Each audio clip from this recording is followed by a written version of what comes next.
मैंने तो ज़िंदगी का सबसे बड़ा पाप किया था कि 2000 में लालू प्रसाद जी की मदद करके उनकी सरकार मैंने बनवाया था। उसी का पश्चाताप आज तक मैं कर रहा हूं। हम जो लोकसभा चुनाव पार्टी टिकट देती, हमको मिलता तो हम लड़ते। कांग्रेस पार्टी ही आरजेडी बन गई है और आरजेडी कांग्रेस को अब आरजेडी में विलय कर लेना चाहिए, क्योंकि कांग्रेस पार्टी का प्रदेश अध्यक्ष खुद आरजेडी के नेता हैं। पार्टी उनकी, सिंबल उनका, परिवार उनका, तो जब चाहे जिसके बच्चों को टिकट दे सकते हैं। कार्यकर्ताओं की पूछ कहाँ यहाँ है। लालू जी तो दुनिया में हमेशा ठगने का काम किए हैं और पप्पू यादव कोसी का नेता हैं। पप्पू यादव चुनाव लड़ेंगे, अच्छा लड़ेंगे। जीत या हार तो भगवान के हाथ में है, लेकिन पप्पू यादव के साथ लालू प्रसाद यादव ने जो किया है, इसका जवाब उनको जनता देगी। जिस शहाबुद्दीन ने लालू के चलते अपनी प्राणों की आहुति दे दी, मर गए लेकिन कभी लालू का साथ न छोड़े, उस शहाबुद्दीन के परिजन के साथ लालू क्या किए, ये तो मुसलमानों को सोचना चाहिए। इंडिया गठबंधन को बिहार में उसकी हैसियत का पता चल जाएगा, क्योंकि बाहर से आए उद्योगपतियों को किस तरीके से टिकट दे रहा है लोग। वाल्मीकि नगर की जनता इस बार धूल चटाने की काम करेगी। बहुत पैसे की गर्मी जिसको रहती है ना, तो इस गर्मी में उसको पता चल जाएगा कि उसका हैसियत औकात क्या है, और पुनः इंडिया गठबंधन यहाँ पराजित होगी और एनडीए गठबंधन पुनः भारी बहुमत से चुनाव जीतेगी और मोदी जी के हाथों को मजबूत करेगी। 2024 लोकसभा चुनाव का बिगुल बजने के बाद तमाम पार्टियां राजनीति मैदान में उतर गई है और देखिए लोकसभा चुनाव की तैयारी जोरों शोरों से कर रही है। एक तरफ इंडिया गठबंधन है तो दूसरी तरफ एनडीए। लेकिन चर्चाएं होने लगी कि कई लोग जब लालू प्रसाद यादव से मुलाकात करते हैं राजद सुप्रीमो से, तो अब वो लोकसभा चुनाव लड़ेंगे। इसी क्रम में राजन तिवारी जो पूर्व विधायक रहे हैं, उनकी भी चर्चाएं तेज हो गई जब वो राजद सुप्रीमो लालू प्रसाद यादव से मुलाकात किए। उसके बाद कहा जाने लगा कि वाल्मीकि नगर लोकसभा क्षेत्र से चुनाव लड़ेंगे। खुद बात करने के लिए हमारे साथ राजन तिवारी जी हैं। चर्चा हो रही थी, आप पिछले दिनों लालू प्रसाद यादव से मुलाकात करके आए, उसके बाद चर्चा खूब होने लगी कि आपको वहां से टिकट दिया जा रहा है वाल्मीकि नगर से और आप लोकसभा चुनाव लड़ेंगे राजद के सिंबल। नहीं, मैंने कभी टिकट का जिक्र ही नहीं किया। मुझे पता चला कि लालू प्रसाद जी की तबीयत खराब है तो मैं देखने गया। उनसे हमारे पुराने व्यक्तिगत रिश्ते हैं और रिश्ता तो हर पार्टी के हर नेताओं से होता है। मोदी जी अगर मुलायम सिंह जी के यहाँ जाते हैं किसी संबंध को लेकर के, चाहे शादी ब्याह में, तो इसका मतलब ये नहीं कि वो समाजवादी पार्टी में चले गए, चाहे समाजवादी पार्टी बीजेपी में चली गई। बस एक संपर्क था और एक कुशल क्षेम पूछने में गया था। ऐसी कोई चर्चा नहीं हुई, जिसका मैं उस दिन भी खंडन किया निकलते ही गेट पर कि राजनीतिक बात कोई नहीं किया।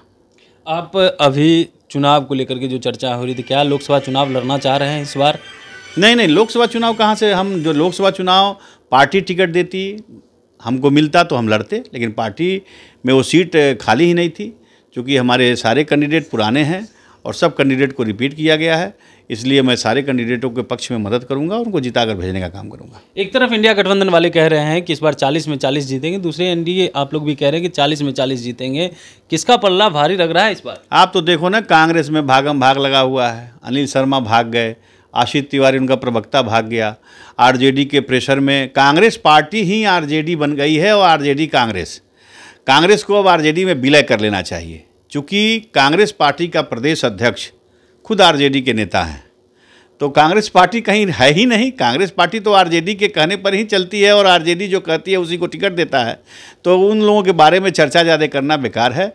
और इस बारी उन लोगों को उनको हैसियत, इंडिया गठबंधन को बिहार में उसकी हैसियत का पता चल जाएगा, क्योंकि बाहर से आए उद्योगपतियों को किस तरीके से टिकट दे रहा है लोग। मैं भी बैठ कर के रोज़ टीवी में चाहे क्षेत्र की जनता के माध्यम से सुनता हूँ कि दीपक यादव नाम का उद्योगपति जो चीनी मिल चलाता है, हालांकि चीनी मिल ही उसका नहीं था, उसके ससुर का था, डीपी यादव जो पश्चिमी उत्तर प्रदेश के हैं। उनके जेल जाने के बाद ये कब्जा कर लिया, अपने घर में अपने ससुर को ही ठगा। फिर ये इस बारी पता चल रहा है कि भारी पैसे देकर टिकट लिया है। वो पहले भाजपा का एक सदस्य था चीनी मिल चलाने के लिए, चूँकि घटतौली में बेईमानी करता था और उसके ऊपर तमाम मुकदमे भी मिल के ऊपर हैं। तो ये आदमी सोचा कि पैसे देकर टिकट लेके आएंगे और जीत जाएंगे, तो उसको वाल्मीकि नगर की जनता इस बार धूल चटाने की काम करेगी। बहुत पैसे की गर्मी जिसको रहती है ना, तो इस गर्मी में उसको पता चल जाएगा कि उसका हैसियत औकात क्या है, और पुनः इंडिया गठबंधन यहाँ पराजित होगी और एनडीए गठबंधन पुनः भारी बहुमत से चुनाव जीतेगी और मोदी जी के हाथों को मजबूत करेगी। आप कह रहे हैं मोदी जी के हाथों को मजबूत करेगी, दूसरी तरफ आप ये भी कह रहे हैं कि टिकट जो है खरीदे हैं लोग, तो क्या लग रहा है लालू प्रसाद यादव पे आप सीधे तौर पे आरोप लगाए टिकट बेचने का? लालू प्रसाद यादव ने उसके मुझसे दीपक यादव के लोगों ने खुद कहा आज से 10-15 दिन 20 दिन पहले ही कि दीपक यादव टिकट परचेज कर चुका है और 7 तारीख को तेजस्वी यादव चीनी मिल में जा कर के उसके टिकट की घोषणा करेंगे। तो एक उद्योगपति के यहाँ जा कर के बगहा में जा कर के उसके चीनी मिल में बैठ कर के चाय की चुस्की लेंगे तो धनबल की उगाही से साफ जाहिर होता है। इन लोगों को ना जेल जाने से डर लग रहा है, जेल जाओ तो जाओ लेकिन पैसा ना छोड़ो। तो ऐसे लोगों की बात मैं ज़्यादा नहीं करूँगा, बस इतना ही समझिए, इशारों को अगर समझो राज को राज रहने दो, बस इतना ही जानिए। सबको चंपारण की जनता सबक सिखाएगी। और एनडीए गठबंधन, सुनील कुशवाहा जी हैं, स्वर्गीय बैजनाथ प्रसाद महतो जी के लड़के, और संजय जायसवाल जी, इन सब जितने लोग हैं बहुत भारी बहुमत से चुनाव जीत कर आएंगे और फिर मोदी जी के नेतृत्व में तीसरी बार मोदी जी के हाथों को मजबूत करेंगे और तीसरी बार मोदी जी की फिर से सरकार बनेगी। 4 तारीख को 400 पार। बिल्कुल, 4 तारीख को 400 पार। एक तरफ लालू प्रसाद यादव अपनी दोनों बेटी को इस बार चुनावी मैदान में उतार रहे हैं, एक पाटलिपुत्रा से तो दूसरी बेटी रोहिणी आचार्य को सारण लोकसभा से। एक तरफ रामकृपाल यादव हैं तो दूसरी तरफ राजीव प्रताप रूडी हैं। क्या लग रहा है इस बार टक्कर कांटे? भैया एक बात आपसे मैं कहना चाहूँगा, पार्टी उनकी, सिंबल उनका, परिवार उनका, तो जब चाहे जिसके बच्चों को टिकट दे सकते हैं। कार्यकर्ताओं की पूछ कहाँ यहाँ है? कार्यकर्ता जो चप्पल घिसते रहते हैं उनको तो टिकट ये लोग देता नहीं है। ये लोग अपने परिवार को, चाहे बाहर से आए उद्योगपतियों को, इन्हीं लोगों को टिकट देता है। मैं तो 2000 से स्थिति देख रहा हूँ। मैंने तो ज़िंदगी का सबसे बड़ा पाप किया था कि 2000 में लालू प्रसाद जी की मदद करके उनकी सरकार मैंने बनवाया था। उसी का पश्चाताप आज तक मैं कर रहा हूँ और उसका पश्चाताप कब तक करूँगा ये मुझे नहीं ज्ञान। लेकिन हाँ, जो राम को लाए हैं हम तीसरी बार उन्हीं को लाएंगे।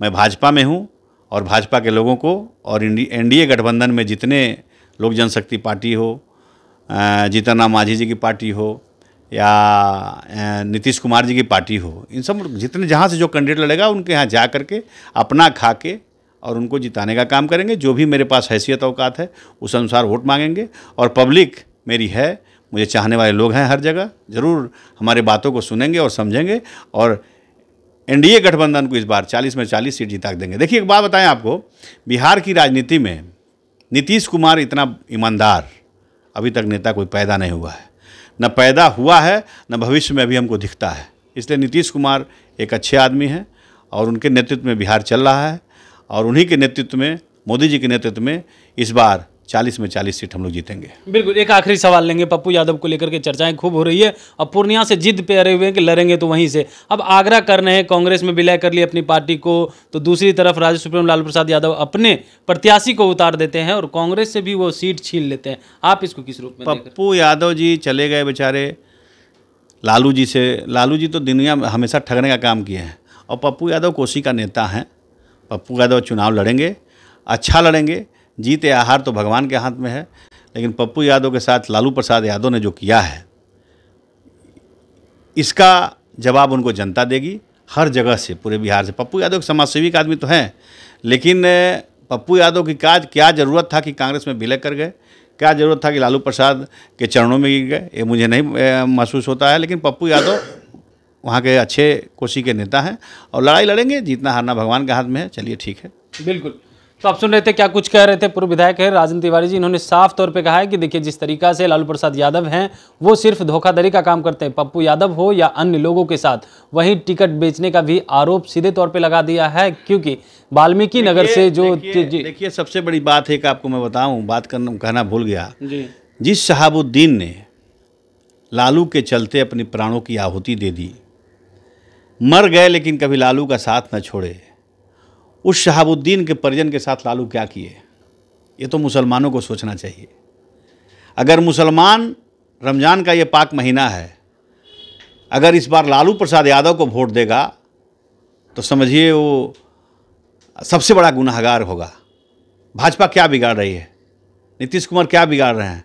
इसलिए मैं चाहूँगा सारे मुसलमान भाइयों से मैं अपील करूंगा कि इस बार वो लोग एनडीए गठबंधन में आवें, वोट दें और हम लोगों के नेतृत्व में और अपने नेतृत्व में तीसरी बार मोदी जी की सरकार बनावें। बिल्कुल। तो सुन रहे थे क्या कुछ कह रहे थे पूर्व विधायक राजन तिवारी। उन्होंने तमाम सवालों का जवाब दिया, साथ ही साथ हिना साहब को लेकर के और शहाबुद्दीन को लेकर के भी कहा है कि जो शहाबुद्दीन जब तक जिंदा रहे या मरते समय तक राजद में ही रहे या सारे काम राजद के लिए किए, लेकिन आज उनके परिवार के साथ क्या कुछ हो रहा है। मुसलमान भाइयों को चाहिए कि वो जो है अब वोट करे तो सिर्फ एनडीए को वोट करे, ना कि राजद को, जिससे जो है सिर्फ उन वोट अगर राजद को करते हैं तो इससे जो है सबसे बड़ा वो गुनाह कर बैठेंगे। कमलेश कुमार, लाइव बिहार, पटना। YouTube पर सब्सक्राइब और Facebook पर लाइक जरूर करें।